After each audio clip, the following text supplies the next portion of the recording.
Hello বন্ধুরা, সবাইকে আমাদের চ্যানেলে স্বাগত জানাই। তো এই ভিডিওতে আমি রিভিউ করব ফ্লাইট রিস্ক মুভিটি। তো চলুন না সময় নষ্ট করে ভিডিওটি শুরু করা যাক।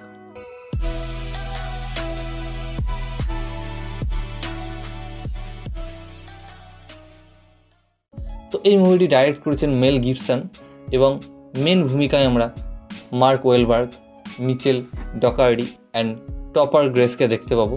হ্যাঁ, টপার গ্রেসের নাম শুনে আপনারা ভাবছেন যে হ্যাঁ, এতদিন পর তিনি কি করছেন, অর্থাৎ হয়তো আগের দিন সিনেমা করেছেন, বাট স্পাইডারম্যানের পর, স্পাইডারম্যান 3-র পর তাকে আমি প্রথমবার সিনেমাতে দেখলাম। অর্থাৎ হয়তো আগে সিনেমা করেছেন, বাট আমি তার সিনেমা প্রথমবার দেখলাম এবং তাকে দেখে আমি প্রথমেই চিনতে পেরে গেছিলাম এবং তাকে দেখে আমার বেশ ভালোও লাগলো।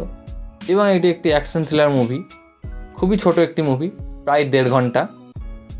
এবং এই গোটা মুভিটি একটা প্লেনের মধ্যেই ঘটবে, যেটা দেখতে বেশ মজাদায়ক। যে একটা প্লেনের মধ্যে একটা গোটা সিনেমা, একটা গল্প বেশ ভালোভাবে ডাইরেক্টর দেখিয়েছেন। এবং এই সিনেমার অ্যাক্টরদেরও কাজ এই মুভিতে ঠিকঠাক। তবে এই সিনেমাটি একটু ফাস্ট পেসে চলে। বললাম সিনেমাটি খুবই ছোট, 1 ঘন্টা 30 মিনিট। সিনেমাটি যদি 1 ঘন্টা 45 মিনিট বা 1 ঘন্টা 50 মিনিট করা হতো, তাহলে আমরা ক্যারেক্টারগুলোর যে ডেভেলপমেন্ট সেটা ভালো করে দেখতে পেতাম। অর্থাৎ ক্যারেক্টারগুলোর ডেভেলপমেন্ট ঠিক করে দেখানো হয়নি। সিনেমাটি যেমন হঠাৎ করে শুরু হয় তেমনই ঠিক হঠাৎ করে শেষ হচ্ছে। বাট সিনেমাটা দেখে আপনি আনন্দ পাবেন। তবে এক কথায় বলতে পারি, এটা একটা টাইম পাস মুভি, আপনারা দেখলেও চলবে, না দেখলেও চলবে। আমি সিনেমাটা দেখেছিলাম যেহেতু থ্রিলার, আমাকে থ্রিলার বেশ ভালো লাগে, সেই কারণেই দেখেছিলাম। বলবো না যে খুব খারাপ movie, one time watch movie, আপনারা অবশ্যই দেখতে পারেন।